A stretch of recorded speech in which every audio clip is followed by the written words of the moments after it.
hei, terve taas. Tänään meillä on uudet aiheet Pirre Nolkkarin kahvipöydässä. Tänään keskustellaan ystävyydestä. Ja mulla on täällä vieraana kaksi ihanaa naista. Maria Simonen, ja sä oot vastaanottohoitaja. Ja Anne Siekkinen, ja sä oot päihdeohjaaja. Tervetuloa. Ja kerrottakaa nyt heti alussa, että te olette oikeasti ystäviä. Ja tässä vielä sekin sanotaan, että tämä ystävyys, mistä tänään keskustellaan, niin se ei ole sellaista Facebook-ystävyyttä, missä ystävänpäivänä jaellaan sydämiä kymmenittäin. Ja tämä on ihan tätä spesiaalia sydänten ystävyyttä. Mutta hei, mitäs te olette tuonut tähän kahvipöytään? No, tässä on, mikä yhdistää meitä, niin on tämmöinen niin sanottu suklaakakku, jota meidän lempinimi oli möhnäkakku, jota aina söimme, kun tapasimme. Joo. Perheenä tai erikseen. Joo. Ja se on nyt tässä. Mitä se möhnä tarkoittaa? Sillä oli vähän lempinimi möhnäkakku, että se oli, kun se oli tehty suklaasta ja Philadelphia juustosta, niin se oli semmoinen möhnäkakku. Se oli todella hyvä. Tämä nyt on sitä samaa, vaikka kaupan. Ei haittaa. Ja mitä Anne on tuonut? No mä toin tämmöisen sitruunakakun, koska vaikka ystävyydessä on sellaista suklaata ja ihanaa makeeta, niin siinä on myös kirpeyttä. Voi olla semmoista piristävää kirpeyttä tai välillä happamuutta ystävyydessä. Että se ei ole aina niin tasaisen ihanaa. Aivan, ja eikö niin sanotakin, että jos on tarpeeksi hyvä ystävä, niin ystävälle voi kertoa myös sellaisia negatiivisia asioita. Usein sanotaan, että varsinkaan naisella ei voi olla kuin oikeastaan 1 tai 2 hyvää ystävää. Mitäs mieltä te olette tästä? Kyllä itse allekirjoitan sen siltä osin, että ihmisellä voi olla semmoinen niin kuin oikein sydänystävä, jota Anne niin kuin, sanonko edustaa, ei vähän vaikea väärä sana, mutta koen sen itse tykönäni, että hänellä on voinut vaikeina aikoina kertoa kaikki vaikeat asiat. Joo. Ei ole tarvinnut koskaan kieltää ja sanoa, että älä kerro kenellekään. Se tuli vaan itsestään. Niin, tietää ihminen sen. Se naistii. Niin. Ehkä se on sitten sellaista sydänten yhteistä. Kerrot sä, Anne, miten te oikein tapasitte? No 1980 kesällä. Joo. Syntymäpäivillä Helsingin Kalliossa. Mä olin kesätöissä Helsingissä ja silloin tavattiin ensimmäisen kerran. Joo, siitä eli yhteisten ystävien kautta. Joo. Siis jos joku nyt ajattelee, että ei mulla ole ystäviä, että mä haluaisin ystäviä, niin sehän on ensisijainen juttu, että pitää olla niinku saavutettavissa ja tavattavissa. Olla ihmisten ilmoilla niin sanoakseni. Että jos vaan kotona sitä ajattelee, että mulla ei ole ketään, niin ei harvoin sinne tule kukaan sanoa, että ollaanko ystäviä.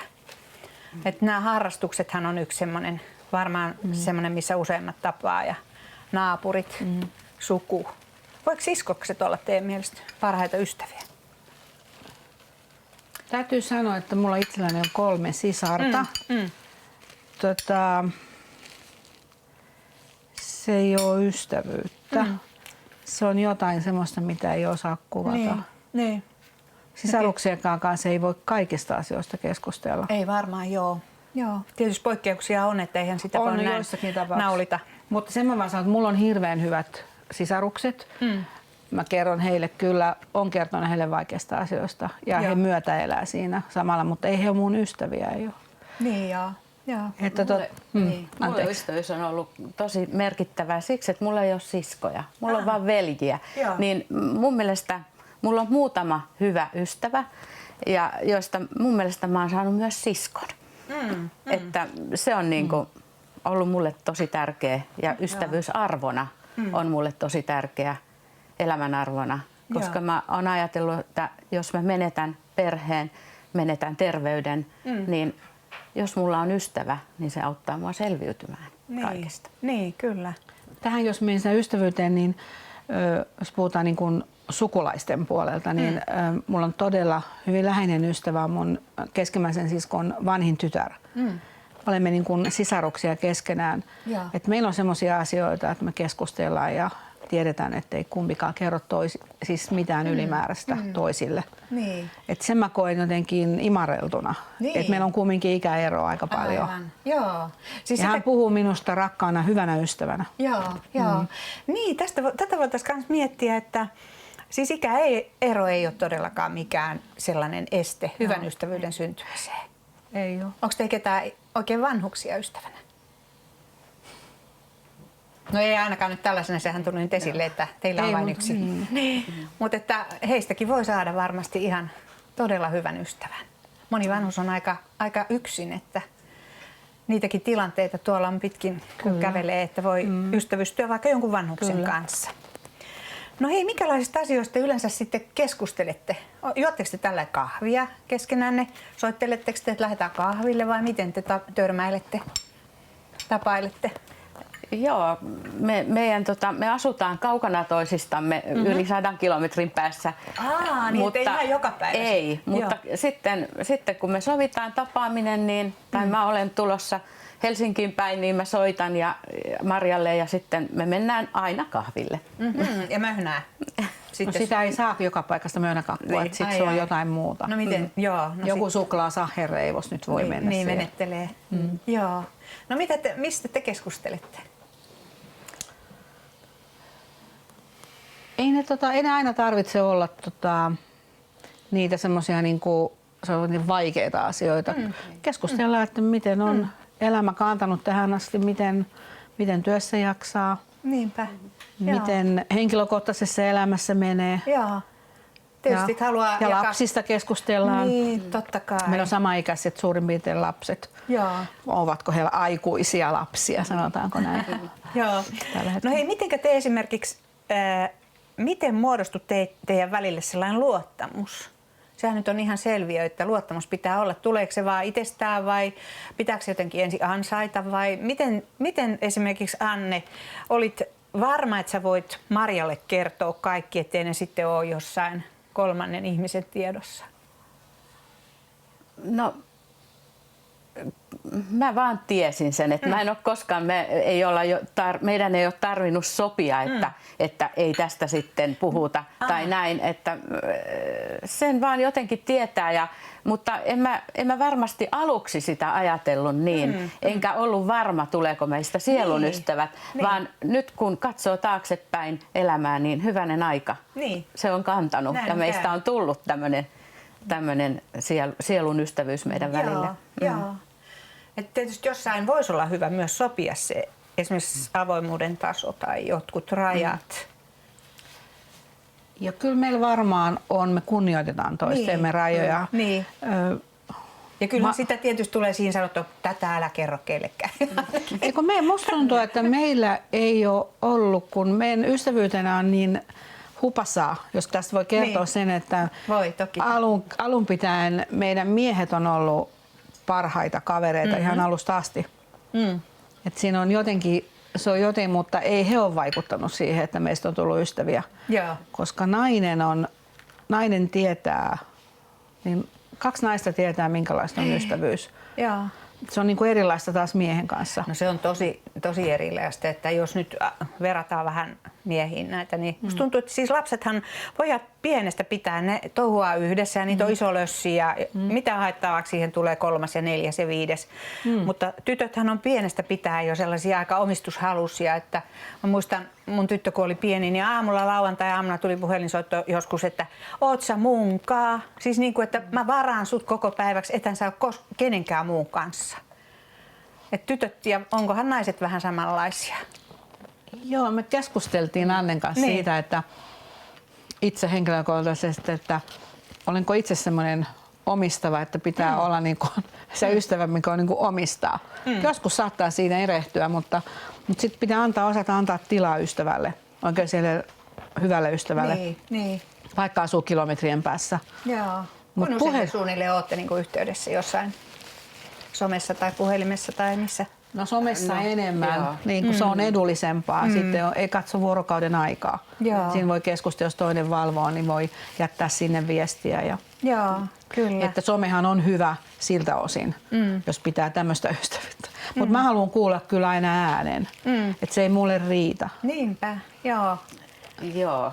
Siinä onkin semmoinen, on näiden vuosien aikana tullut tämmöinen asia esille, että jos me soitetaan ja puhutaan puhelimessa, vaikka mä en kerro mitään, mitä mun elämässä olisi nyt menossa, että mulla olisi vaikka vaikeaa, niin Maria kuulee mun äänestä. Joo. Aina. Ja Joo. hän sitten kysyy, että onko kaikki hyvin. Et se on semmoinen tarkka kuuntelemaan. Ja muutenkin sit ystävyydestä, niin toinen on semmoinen, mä voisin kertoa tästä huivista, mikä mulla on. Niin mulla oli vaikea elämäntilanne ja yksi mun ystävä, hänelle oli tullut semmoinen olo, että mä tarvitsen lohdutusta. Aha. Ja hän teki virkkasi tämmöisen rukoushuivin, johon hän valitsi värit mun mukaan, miten hän mietti mua. Ja sitten hän lähetti tämän postissa ja siinä oli lohduttavaa tekstiä mukana. Ja hän ei tiennyt yhtään mitään. Ja kun mä sain sen paketin, niin mä purskahdin itkuun ja ajattelin, että kuin tämä on mahdollista. Mutta hänelle oli tullut sellainen olo, että mä tarvin lohdutusta. Että aina se ei ole sanoja. Niin. Ja onko tässä nimenomaan tämä tällainen naisten herkempi tapa tai ominaisuus aistia niinku juttuja? Että ei miehet välttämättä tällaisia. Kyllä miehetkin välttämättä, kyllä miehetkin aistii, mutta ne on... Mä en ole huomannut. Ne on vähän semmoisia vähän arempia, ne aistii toisella tavalla. Joo. Ne ei välttämättä, heillä ole työkaluja kertoa sitä. Että se viesti voi olla vaikka koskettamalla viesti, että... Niin. Eli ei se tarvitse olla kauhean suuri ele. Joo. No mites, olisiko teillä vielä joku sellainen ihan tosi kertomus teidän välisestä? Millaisia tapauksia te olette niinku keskenänne jakaneet? Jos mä kertoisin siitä, että kun me asuttiin muualla paikkakunnalla ja voiko käyttää sanaa helvetillinen elämä, niin siinä oli niin, että tuntui, että itse oli semmoisessa niin kuin, mä kuvaan sitä, että mä oon kuin semmoisessa jätesäkissä, mustassa jätesäkissä. Se ensituntemus siitä. Ja Anne ties, mikä meidän tilanne on, tai minun tilanne on, mutta se kaikki, mitä siihen tuli, kaikki muukin, mikä siihen tuli, niin se oli semmoista, että sä menit siihen jätesäkkiin. Mutta sitten jos ei olisi ollut sitä ihmistä, semmoista hyvää ystävää, jolle voit kertoa, voit vaikka soittaa. Kyllä me tuossa mietittiin, että me melkein viikoittain tai joka toinen viikko tavattiin. Joo. Perheenä tai erikseen. Silloin just. Niin, just siellä vaikeana aikana. Mutta mä sanon, että vaikka ihmisellä on vaikea tilanne, mikä elämässä on minkälainen, niin tähän paikkaan mä sanon, yläkerrasta saa avun ja on hyvä ystävä. Ja ystävyyttä pitää vaalia. Se ei tule itsestään selviänä. Sitä pitää vaalia. Kyllä. Tavalla tai toisella. Joo. Se on mä en tiedä, miten Anne kokee sen, mutta Joo, no mä voin kertoa siitä, että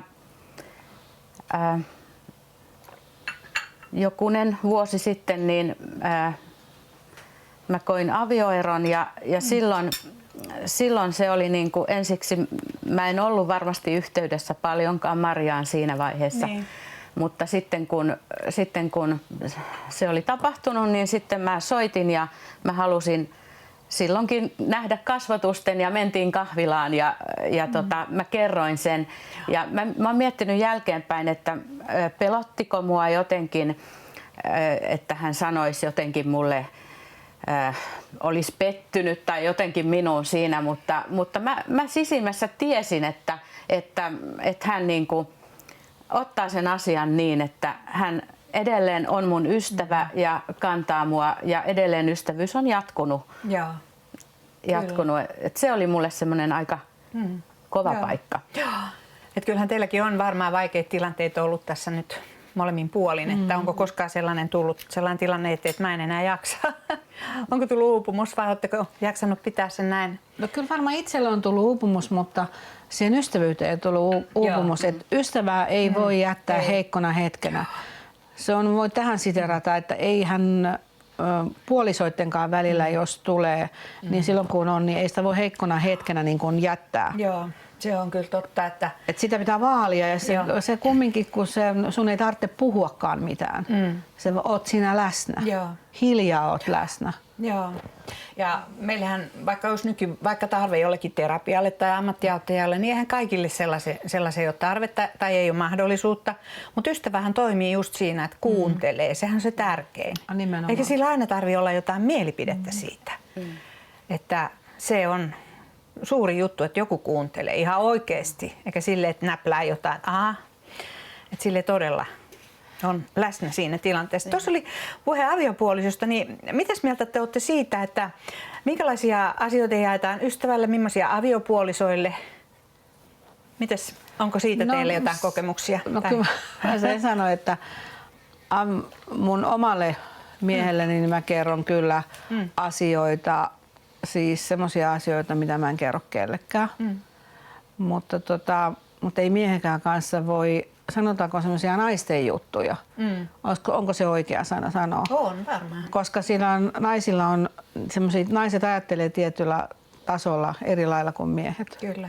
Mutta on myös ystäviä semmoisia, että on muodostunut siitä ystävyydestä, että hän on tällä hetkellä vaikka kaveri. Mulla on eräs ystävä, joka on, että hän on ollut. Se on ollut ystävä ja nyt on muuttunut kaveruudeksi. Että se ei ole enää semmoista ystävää. Että miten se on muuttunut? Kun mä kaipaisin jotain, että se olisi niin kuin, että se ei olisi vaan pelkästään sitä yksipuolisuutta. Niin, että sä otat yhteyttä. Niin. Joo. Että se pitäisi olla niin kuin semmoinen vuorovaikutteinen ystävyydessä. Joo. Ja mitä meillä on taas Annen kanssa, sitä vuorovaikutteisuutta. Että ei meillä katsota kumpi on soittanut viimeksi, että eikö se mene näin vähän? Joo, menee, eikä sitä ystävyyttä laiteta hattuhyllylle välillä, että mä otan sitten kun mä tarviin, vaan se ystävyys on olemassa ja molemmat saa ja antaa. Joo, voiko niin pitkälle vetää tänne, että voisi kysyä, että voiko siinä tulla tällainen pieni hyväksikäyttö, että silloin kun on aina hätä, niin sitten soittaa? Joo, mutta mä jotenkin koen, että mä oon varmaan liian kiltti ihminen semmoiseen, että soittasin vaan. Silloin kun on hätä. Niin, ei kun mä haluaisin kuulla aina ihmisen, mitä sille kuuluu. Koska ihmisen voi kuulua joskus vain pelkkää hyvää. Niin. Eikä vaan aina huonoa. Joo. Koska enemmänhän ihmisellä on hyviä päiviä. Enemmän toki ja niistähän niitä nyt pitääkin. Mä itse olen positiivinen ihminen ja mä tuossa Annen kanssa kun tultiin, niin me juteltiin tässä empaattisuudesta. Että monilla ihmisillä puuttuu tämä empaattisuus. Että se empaattisuus on kauhean tärkeää. Kyllä. Joo, toisen osaan asettautuminen. Joo. No sittenhän tämä ystävyys muuttuu aikojen kuluessa, jos ajatellaan meidän lapsuutta ja nuoruutta, niin onko teillä mitään kokemusta tai jotain juttua heittää vaikka lapsuudesta? Teillä on varmaan ollut lapsuusystäviä molemmilla. Joo, mulla on semmoinen ystävä, me oltiin 11-vuotiaita, kun me oltiin luokkakavereita ja oltiin ihan sitten, opiskeltiin yhdessä aikoinaan ja joskus 90-luvun puolivälin jälkeen tuli sitten semmoinen, siis tuli oikeastaan melkein 10 vuoden tauko.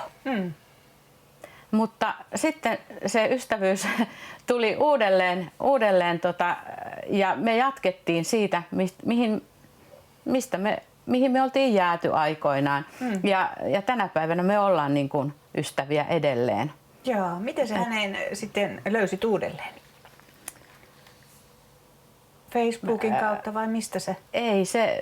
Ei se ollut Facebookin kautta. Se oli varmaan sitten kuitenkin tuli semmoinen, että meillä oli puhelinnumerot edelleen samat ja otettiin yhteyttä. Joo, kun mä oon Facebookissa ollut, niin musta se on yksi hienoimpia juttuja, kun siellä on näitä ryhmiä.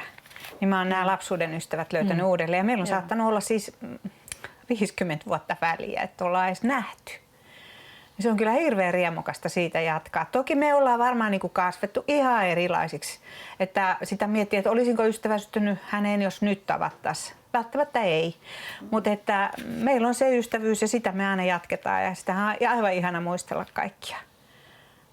Sehän on elämän rikkautta, kun ihmiset on erilaisia. Niin on. Se olisi kauhean tylsä, jos kaikki olisi niin kuin samanlaisia kuin minä. Niin. Että siinä olisi niin kuin... Sulla olisi kestämistä päivästä toiseen samanlaisen kanssa. Niin.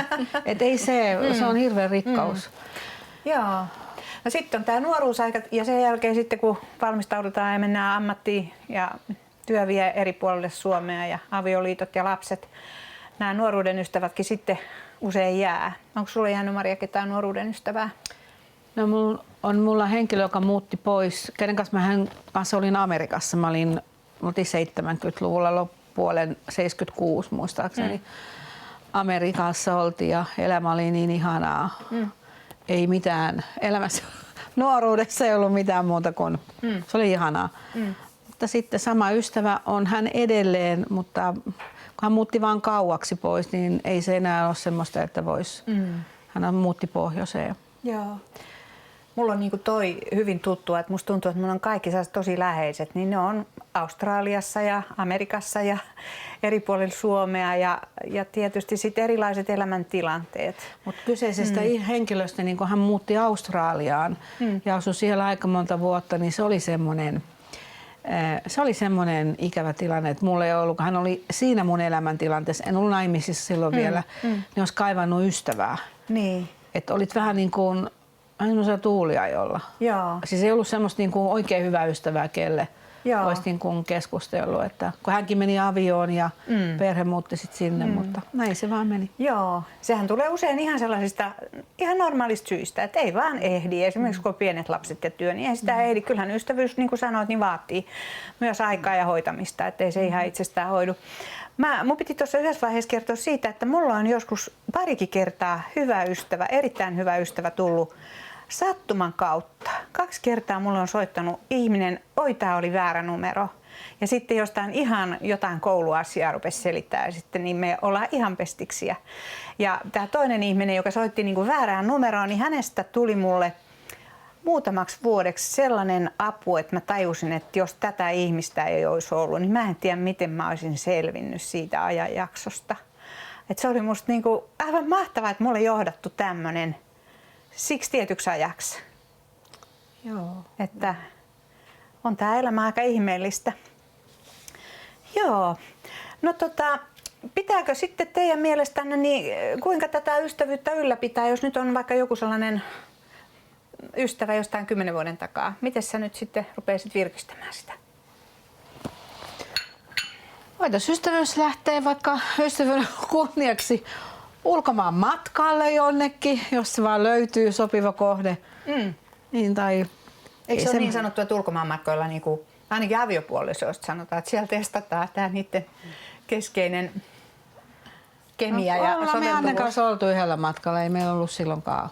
Miten se meni? Hyvin. Ei me oltiin jopa 2 yötä. Nukuttiin samassa huoneessakin. Että ei. Mutta se kyllä siinä vaaditaan aika paljon. Siinä kyllä se on semmoista, niinku, semmoista juoheutta. Että ei semmoista, että molemminpuolisuudesta. Onko te muuten silleen, kun te olitte siellä ulkomailla, niin oletteko te kiinnostunut samanlaisista asioista? Museoista, shoppailusta, historiasta? Shoppailu on kyllä varmaan meidän... musiikki. Niin, joo. Yhdistää. Kyllä, joo. Tässä pari viikon kuluttua me ollaan menossa meidän entisten hyvien ystävien luokse tuonne pohjoiseen. Ja me ei ole tavattu varmaan 10 vuoteen tällainen kasvotusten. Ja kun puhelimessa siitä sovittiin, niin into oli molemminpuolinen, että nauru raikui ja voi että sitten sitä ja tätä ja tota. Että on kyllä suuri arvo, että meillä on näitä ystäviä menneisyydestä, vaikkei niiden kanssa aina oltaisikaan tekemisissä tällä tavalla. Onko teillä ketään jäänyt tällaisia entisiä ystäviä johonkin katveeseen? On jäänyt ja mulla on semmoinen tapa, että kun joku mun vanha ystävä tulee mun mieleen ja tuntuu, että mä ajattelen häntä paljon, niin silloin mä päätän, että no nyt mä sit soitan ja jos ei mulla ole puhelinnumeroa, mä etsin sen jostakin, jos mä saan ja kysyn, että mitä kuuluu. Joo, no minkälaisia reaktioita sieltä sitten No tulee? yleensä iloisia reaktioita, että ottaa yhteyttä. Onko ollut sellaista tapausta, että on niin kaukaa siitä edellisestä, että hän ei enää muista eikä tiedä sun uutta nimeäsi? No on varmaan ollut, että tuntee tyttönimellä, Joo. mutta silti on niin kuin löytynyt sitten Niin, aivan. se yhteinen sävel. Joo, mulle soitti yksi ystävä, en tuntenut siinä vaiheessa, kun hän soitti puhelimella ja kertoi nimensä ja asiansa. Ja sitten hän sanoi, että hei, muistatko sillä ja sillä nimellä, että mehän oltiin Kibutsilla parhaat kaverit 70-luvulla. Ja me on myös viritetty uudelleen tämä ystävyys, että hän on käynyt täällä ja kyllähän se on aivan älyttömän ihanaa. Tällainen vanhojenkin ystävien uudelleen löytäminen. Joo, pidetään ystävistä kiinni ja kunnioitetaan ystäviämme ja tehdään heille kaikkea ihanaa, mitä haluttaisiin itsellemmekin. Kiitos naiset näistä mielipiteistä. Ja nyt hei, te ette ole ollenkaan maistanut edes kakkua. Näin se oli intohimo teillä tämä aihe. Voidaan ottaa. Haluatko joku lisää? Joo, lämmitettä.